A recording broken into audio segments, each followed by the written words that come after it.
لکه حدیث مبارک کې راځي عائشه رضی الله تعالی عنها فرمایي وی نبی علیه الصلاۃ والسلام به موږ سره د کور کارونه هم کولو. اوس د هغه وخت په کور کې څه کارونه وو؟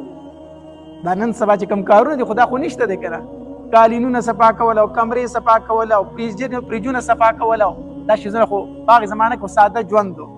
وی نبی علیه الصلاۃ والسلام به زموږ سره د کور کار هم کو. انکه د نبی علیه الصلاۃ والسلام په دغه وخت کې نه بیبیانې وي. نو که زه ته نو مونږ وایو چې په دومره بیبیانو کې به زه په خپله کار کوم. نه بیبیانې وي د نبی علیه الصلاۃ والسلام. نو عایشه رضی الله تعالی فرمایي وی د نبی علیه الصلاۃ والسلام به مونږ سره په خپله د کور کار کوو. وی یو ځل زه د نبی علیه الصلاۃ والسلام سره ناسته وم په خپل کور کې.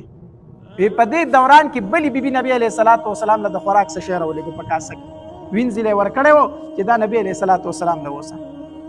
وی هغه وینځه زمونږ کره رادن نه شوه، کاسه یې راغستې ده، خوراک یې پکې راغستی دی. وی چې دا پلانکۍ بیبي راکړو چې دا نبی علیه الصلاۃ والسلام له اوسه. وی ما چې دا خبره واورېده چې دا پلانکۍ بیبي راولېږو، وی ما له غوسه نه له د هغې لاس ما په خپل لاس و، د هغې د لاس نه مې ګزار راواچو. ځکه بده را باندې ولګېده چې په خپل نمبر کې وله ورکوه که نه، اوس زما کره وله څه له رالېږي.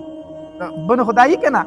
یو بل سره بیا هم زنانه خو وي که نه، بیبیانې وي د نبي علیه الصلاۃ والسلام. او هغه د زنانو فطرت خو داسې دی که نه چې یو زنانه بله زنانه نه برداشت کوي. نو نبي علیه الصلاۃ والسلام له چې هغې خوراک راوړه چې دا پلانکۍ بیبي رالېږلی دی، وي ما د هغې غلاس په څپېړه باندې ووم چې لکه دې دلته څه شي رالېږو، خو پخپله به ولنته ورکړی و که نه زما کره له څه له رالېږي. وي د هغې نه هغې کاسه ورتاوه شوه او کوم خوراک چې و هغه هم ګیر چاپېره په ځمکه باندې څه شو ورتاو شو.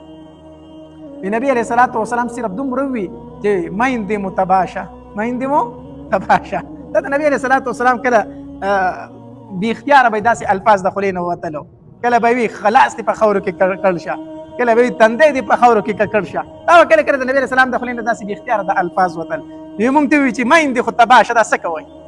که نه. وی نور یې نوم وانغستو. نبي علیه الصلاۃ والسلام په خپله پاڅېدو او هغه ټوکړې راټولولې او یو ځای کولې، هغه ټولې ټوکړې راټولې کړې او راویې ځای کړې او یې سیټ ته یې کېښودې، په خپله لګیا شو، هغه یې خوړلې بیا.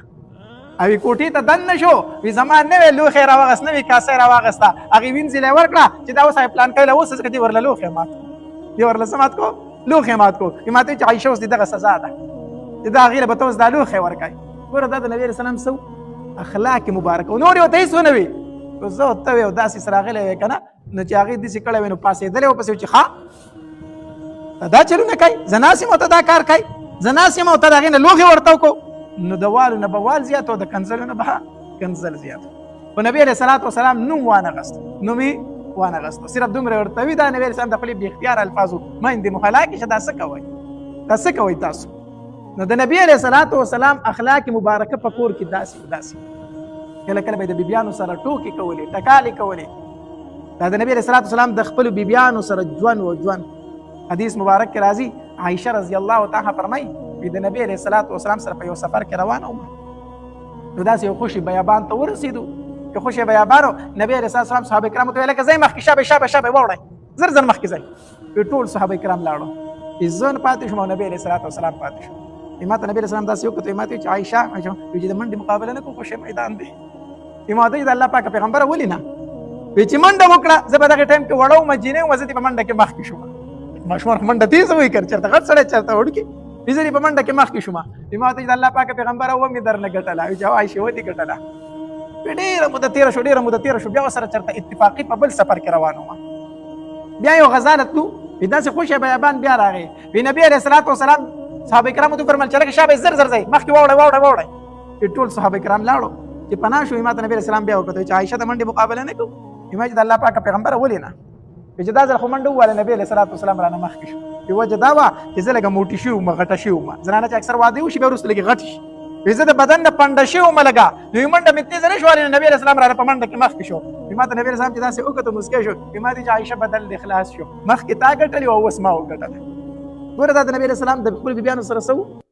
اخلاق مبارکه و. په کور کې د نبي علیه السلام داسې ژوند د خپلو بیبیانو سره. د نبي علیه الصلاۃ والسلام بیبیانې دا ټولې د مالدارو خلکونو نه وي، د مالدارو کورونو وي،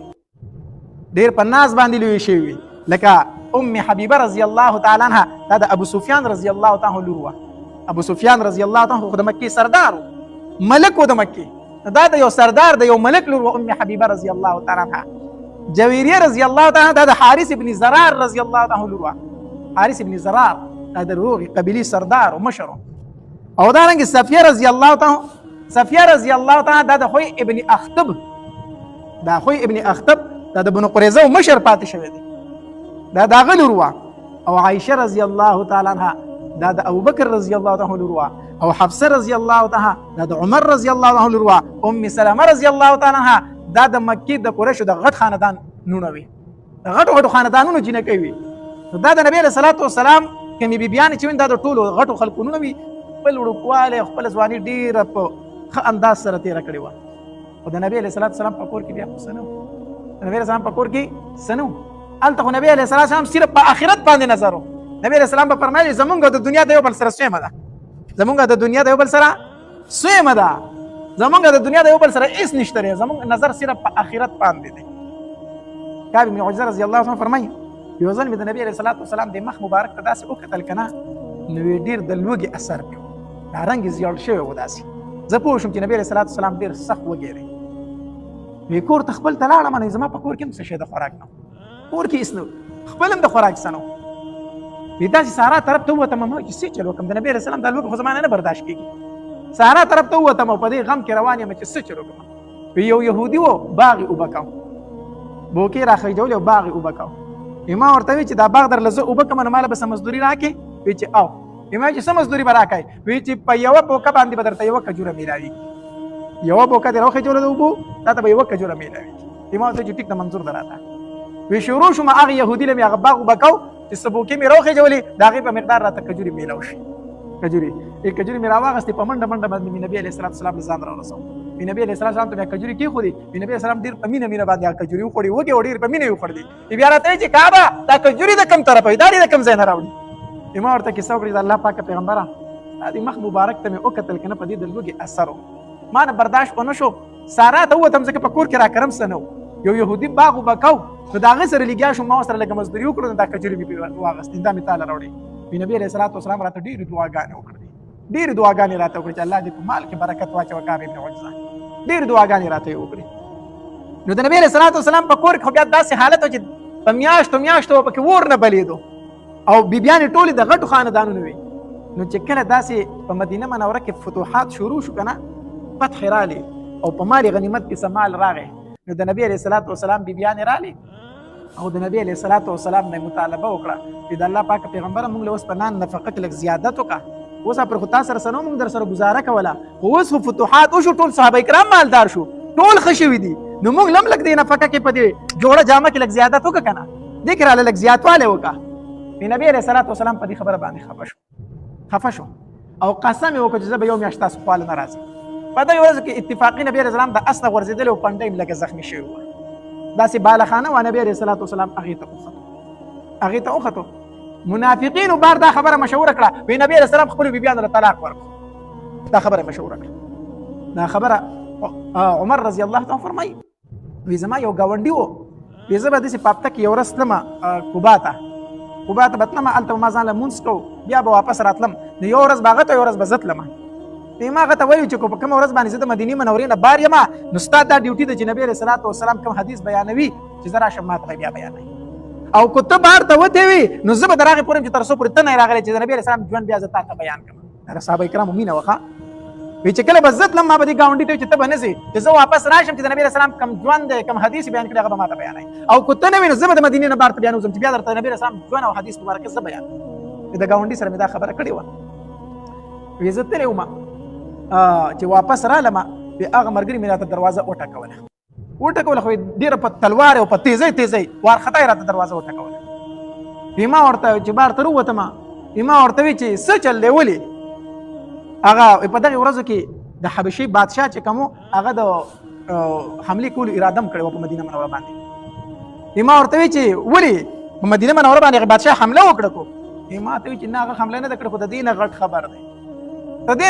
دی ما ورته وی چې څه خبر دی د دې نه غټو وی چې نبي علیه السلام خپلو ټولو بیبیانو له طلاق ورکړی دی چې دا خبره مې واورېده که نه وی د خولې نه مې دا الفاظ وته چې لاړې حفصې هلاکه شوې حفصه خو پکې د هغه لور وکړه د نبي علیه السلام بیبي وه ما ورته وی چې لاړې حفصه هلاکه شوې ما ښه په وکړې وي خو ته نه پوهېدلې ځکه د دې نه څه ورځې مخکې ما مې په کور کې څه خبره وکړه ښځې مې ما له جواب راکړو عمر رضی الله فرمایي ما کور څه خبره وکړه مال مې ښځې جواب راکړ مسله دا وه موږ د مکې خلک چې موږ په ښځو باندې زورور وو او د مدینې خلک په ښځو باندې لږ کمزورې وو نو د مدینې منورې ښځې چې وي نو دوی به د خاوندانو له جوابونه ورکول زموږ ښځې خو موږ ته جواب نه شو راکولی وایي چې موږ مدینې ته رالو نو زموږ ښځو هم د هغوی نه چل زده کړو ځکه دا زنانه خو د یو بل رضیه راځي خبرې کوي که نه نو ما مې خاوند ته داسې وي او ما مې خاوند ته داسې وي نو زموږ ښځو هم د مدینې منورو د ښځو نه چل زده کړو بیا هغه هم په موږ باندې جري شي موږ ته به یې جوابونه راکول نو یوه ورځ ما کور څه خبره وکړه د ښځې مې جواب راکړو وران غونته جواب یې راکړو ما ورته وی چې تا ما ته جواب راکړو ستا دومره جرأت تا ما له جواب راکړو چې دا تا ما له څنګه راکړو ته نه پر خو تا ما له جواب نه دی راکړی ما ته وی چې عمره ته دومره غټ سړی نه یې څومره چې غټ نبي علیه الصلاة والسلام دی عمره ښځه به راته وایي چې ته دومره غټ نه یې څومره لوی شان چې د نبي علیه الصلاة والسلام دی هغه ته بیبیانې جواب ورکوي نو زه به تا ته نه درکوم هغه ته بیبیانې جواب ما ورته څه شي نبي علیه الصلاة والسلام ته د هغه بیبیانې جوابونه ورکوي زما لور حفصه زما محبوب ته جوابونه ورکوي دا خبره چې ما اورېده راپاڅېدم ډایرکټ د کور ووتم ډایرکټ رالم په خپلې لور حفصه پسې ما ورته وایي چې حفصه ته رښتیا نبي علیه الصلاة والسلام ته جوابونه ورکوي هغې راته وایي چې دا بابا د الله تبارک وتعالی په موږ باندې ډېر لوی فضل دی چې موږ د نبي علیه السلام بیبیان یو موږ د الله ډېر لوی فضل دی چې موږ د نبي علیه السلام بیبیان یو په دې باندې موږ فخر کوو موږ پرې ډېرې خوشحاله یو خو بابا کور خو د ښځه خاوند نو خامخا خبرې پکې راشي جواب ورله کله کله ورکړو کور د ژوند دی نو ما چې دا خبره واورېده ما ورته چې حفصه ګورې عایشې ته به نه ګورې خپلې بلې ملګرې ته عایشې ته به هسې نه چې عایشه نبي علیه السلام له جوابونه ورکوي ته ولې هم جوابونه ورکوي ګورې هغه ستا نه په عمر کې هم وړه ده او په شکل صورت کې در نه هم ښکلې ده او د نبي علیه الصلاة والسلام ورسره مینه هم ډېره ده هسې نه چې ته هغې ته ګورې د هغې په شان چلونه شروع کړي د هغې په شان چلونه به نه کوي هغه نبي علیه السلام ته ډېره محبوب ده او ډېره نږدې ده او ستا نه ښایسته هم ده او ستا نه وړه هم ده هغې ته به نه ګوري خپلې لور ته مې نصیحت وکړو بیا لاړم په ام سلمه رضی الله تعالی عنها پسې ما ورته وایي چې ام سلمه رښتیا تاسو نبي علیه السلام ته جوابونه ورکوئ بیا هغې راته وایي چې یاره عمره په هر کار کې دې کار یې نو په هر کار کې دې بس زمونږ په کور کې دې هم دخل اندازي شروع کړه خاوند مو دی نو زمونږ خاوند دی مونږ ښځې یو ژوند دی کله پکې هر څنګه خبرې پکې راځي اوس ته زمونږ په کور کې ولې خبرې کوې په هر کار کې ستا کار وي ام سلمه راله زړه مات هغې راله زړه مات کوي دا هغې ځای نه را روان شوم نو وایي چې بیا مې دا خبره واورېده چې نبي علیه السلام بیبیانو ته طلاق ورکړی دی ما وایي چې ښه مې دا حفصه پوه کړې وه خو دا نه پوهېدله خپله لور مې یاده کړه حفصه مې پوه کړې وه خو دا نه پوهېده